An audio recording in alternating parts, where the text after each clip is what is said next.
welcome back to our channel on this beautiful, crisp day. We are thrilled to bring you the latest, most explosive updates from Genoa City. Grab your favorite beverage, settle in, and prepare yourselves, because the drama unfolding today will leave you absolutely speechless. Let's dive right into the heart of the chaos.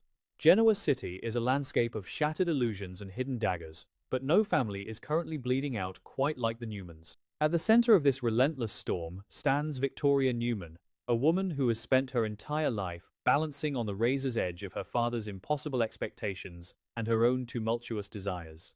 The pressure cooker of Newman Enterprises, combined with the catastrophic fallout of her brother Nick's psychological break and her mother Nikki's agonizing battle with blindness, has pushed Victoria to the absolute brink of human endurance.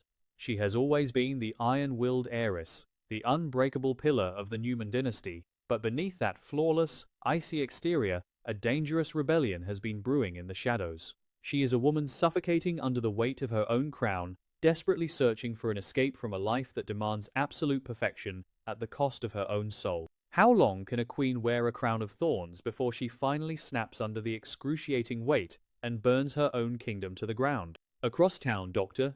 Nate Hastings finds himself standing at a profound and deeply personal crossroads in his own life. The sterile, predictable, and often ruthless halls of the corporate world have begun to lose their luster, replaced by a haunting, persistent echo of his past calling. Lily Winters recently planted a potent seed in his mind, urging him to abandon the cutthroat corporate warfare of Genoa City and return to his true vocation, medicine. As he wanders through the bustling streets, Nate is consumed by deep introspection, his mind a battlefield of ambition and morality. He remembers the days when his hands healed broken bodies rather than signed hostile takeovers, when his ultimate purpose was preserving life rather than maximizing corporate profit margins. Yet, despite his desire to move forward, his mind inevitably drifts back to Victoria Newman. He once offered her his heart, his unwavering loyalty, and a genuine stable love, only to be ultimately pushed aside in the grand, calculating chessboard of her life. Will Nate find the courage to find his way back to the operating room? Or is his destiny still inextricably and tragically tied to the toxic orbit of the Newman family? Seeking a moment of quiet reflection to process Lily's profound advice, Nate steps into the warm, coffee-scented embrace of crimson lights. The ambient chatter and the familiar hiss of the espresso machine usually provide a comforting white noise, a brief respite from the chaotic demands of his daily life.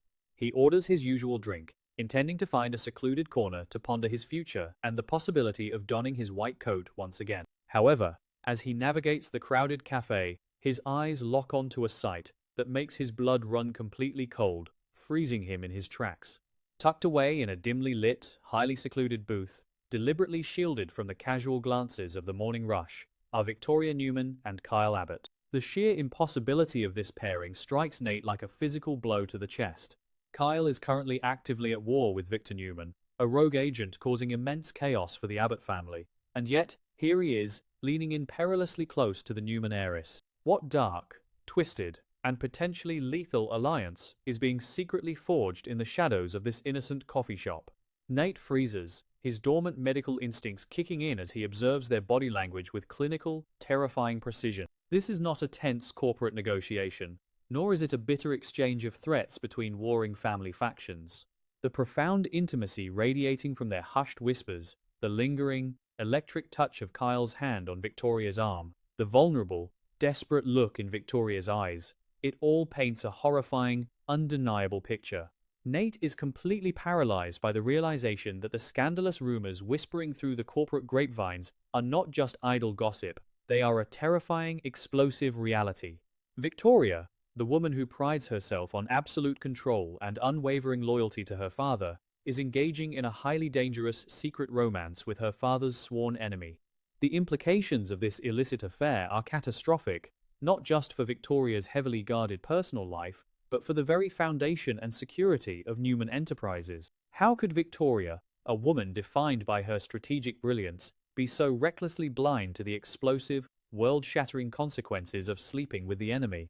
A complex, violent storm of emotions violently swirls within Nate's chest as he watches the two lovers from afar. Surprisingly, the dominant feeling gripping his heart is not a bitter, burning jealousy over a lost lover, but rather a profound, suffocating dread for her safety. He knows Victor Newman better than most. He knows that the ruthless patriarch demands absolute, unflinching loyalty, and punishes even the hint of betrayal with apocalyptic fury. If Victor were to discover that his golden daughter is not only sleeping with Kyle Abbott, but potentially, inadvertently feeding him sensitive Newman secrets in her moments of vulnerability, the fallout would be nothing short of biblical. Nate's lingering affection for Victoria instantly transforms into an urgent, overwhelming protective instinct. He cannot simply walk away and let her detonate her own life and the lives of everyone around her. He must intervene, not as a spurned, bitter lover seeking revenge, but as a man who still deeply, fundamentally cares for her survival. Will Nate's daring intervention be enough to pull Victoria back from the edge of the abyss, or will he merely become tragic collateral damage in her inevitable self-destruction? Knowing that causing a public scene at Crimson Lights would only accelerate the disaster and expose her to the prying eyes of Genoa City, Nate quietly retreats into the shadows, his brilliant mind racing with strategies.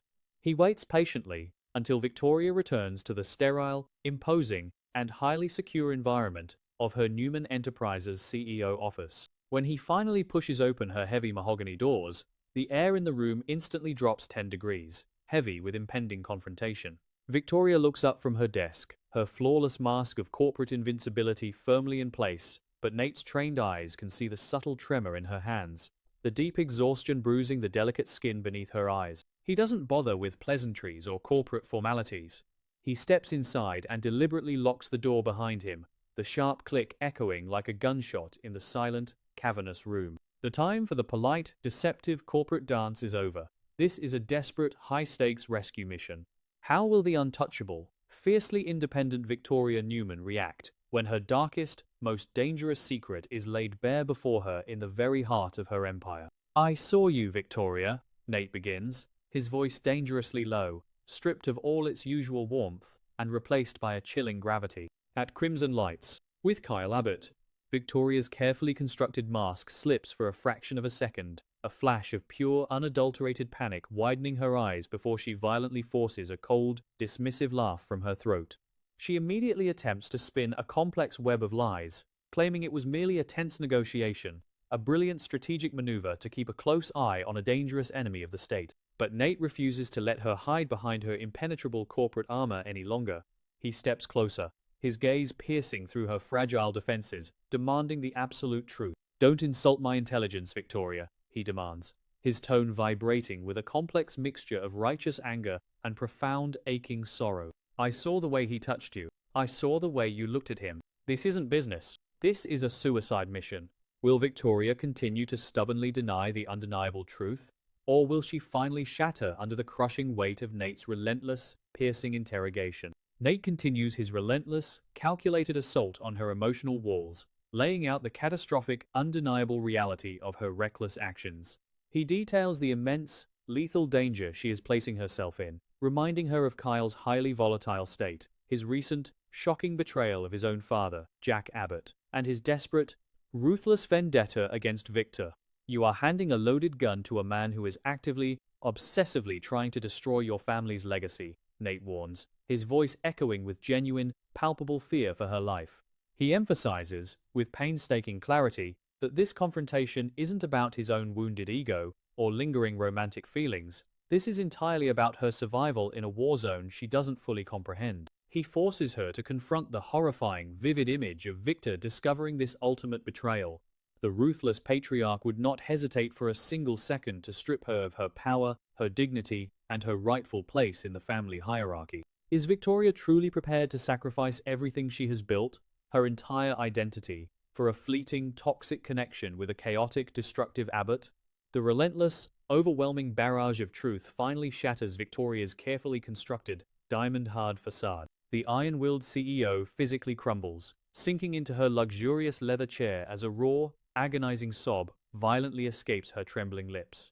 The walls of her pristine office seem to close in on her, and the suffocating, terrifying reality of her life spills out in a torrent of desperate, heartbreaking confessions. She admits that the pressure has become absolutely, unequivocally unbearable. Between Victor's constant, suffocating demands for absolute perfection, the terrifying, heartbreaking reality of Nikki's sudden blindness, Nick's tragic, horrifying descent into drug addiction, and the looming, existential threat of the Billy and Jill Chancellor crisis, Victoria feels like she is drowning in a violent sea of familial trauma. She is expected to be the ultimate savior, the unbreakable rock, the flawless executor of Victor's iron will, but she is breaking apart, splintering from the inside out. Can anyone in this ruthless city truly understand the immense, crushing, and profoundly lonely isolation of being the golden child of a merciless dynasty?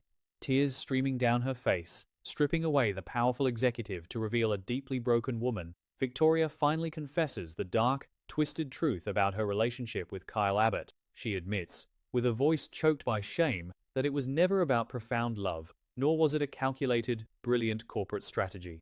It was a desperate, reckless cry for help, a highly toxic coping mechanism designed to momentarily escape the suffocating, agonizing reality of her existence. Kyle, with his own chaotic life, and his own bitter rebellion against his father, represented a momentary, dangerous, thrilling escape from the pristine, suffocating cage of Newman Enterprises.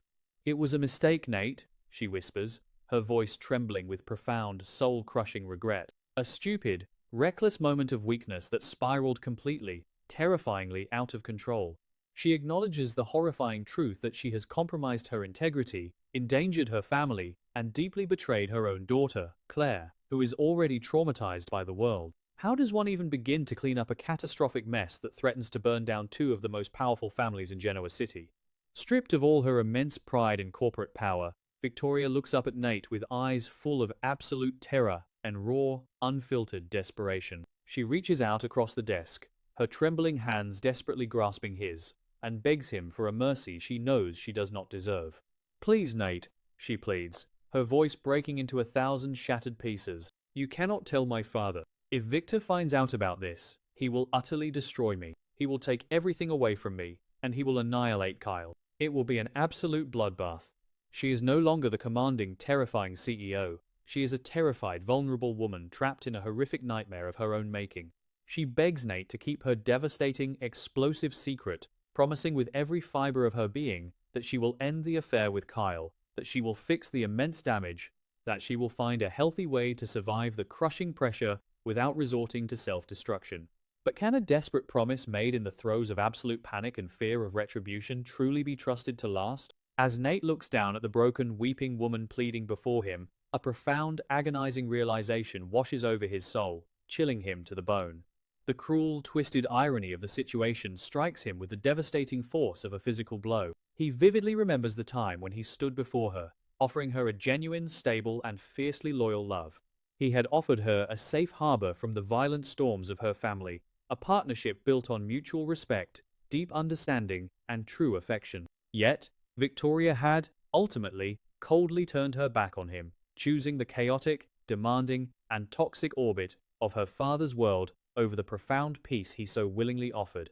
And now, she has bypassed his genuine devotion only to throw herself recklessly into a toxic, destructive, and deeply dangerous affair with Kyle Abbott. The realization that his pure, healing intentions were discarded for a reckless, self-sabotaging mistake cuts Nate to his very core, leaving a bleeding wound in his heart.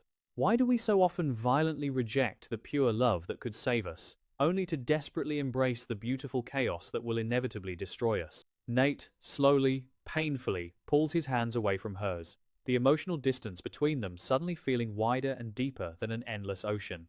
He is trapped in an impossible, agonizing dilemma that threatens to tear his own morality apart. If he chooses to keep Victoria's explosive secret, he becomes actively complicit in a massive, dangerous betrayal against Newman Enterprises, a company he still holds deep ties to and respects. He risks Victor's apocalyptic, unforgiving wrath if the truth ever comes to light, and he allows Victoria to continue balancing on a deadly, fraying tightrope. But if he chooses to expose her, he will be the architect of her absolute, undeniable destruction. He will trigger a violent corporate and familial war that will tear the Newman family apart and leave Victoria with absolutely nothing but ashes. The weight of this knowledge is a crushing, suffocating burden, a toxic secret that threatens to poison his own soul and integrity. Is there any righteous, honorable path forward when every possible choice leads to unimaginable, catastrophic devastation? Desperate for a lifeline, terrified of the silence stretching between them, Victoria looks at Nate not just as a former lover or a corporate confidant, but as a true healer. "What do I do, Nate?" she begs, her voice barely a whisper echoing in the large room. How do I get out of this alive? How do I fix this immense damage before it's too late? She is asking the former doctor to perform a miraculous, impossible surgery on her bleeding, fractured life. Nate stands perfectly silent, the profound echoes of Lily's advice ringing loudly in his ears. Medicine is fundamentally about healing, about saving lives and doing no harm. But how can he possibly save a woman who seems so incredibly determined to orchestrate her own spectacular demise? He looks around at the massive empire she rules, the invisible glass walls that imprison her spirit, and the profound, inescapable sadness haunting her eyes. He realizes that the sickness infecting Victoria cannot be cured with a sharp scalpel or a simple prescription. It is a terminal sickness of the soul, born from a lifetime of conditional love, ruthless ambition, and unending pressure. Will Nate offer her the emotional cure she so desperately needs? Or will he walk away and let the disease run its fatal, tragic course? The heavy silence in the CEO's office stretches into an absolute eternity, thick with unspoken grief, lingering heartbreak, and a profound sense of impending doom. Nate Hastings, the man who once wanted nothing more than to love, cherish, and protect Victoria Newman from the world, now holds the terrifying power to utterly annihilate her entire existence. He stares down at the woman who shattered his heart, who is now desperately begging for his protection from the very monsters she willingly invited into her bed. The monumental decision he makes in this very room, in this exact moment, will permanently alter the trajectory of Genoa City, sending shockwaves through every major family. Will Nate honor the lingering, painful echoes of his past love and shield Victoria from Victor's inevitable wrath, becoming a silent, burdened accomplice in her highly dangerous game? Or will his unwavering loyalty to the truth, combined with his deep-seated, unresolved pain over her past rejection, compel him to blow the whistle, igniting a corporate and familial war that will leave absolutely no survivors in its wake?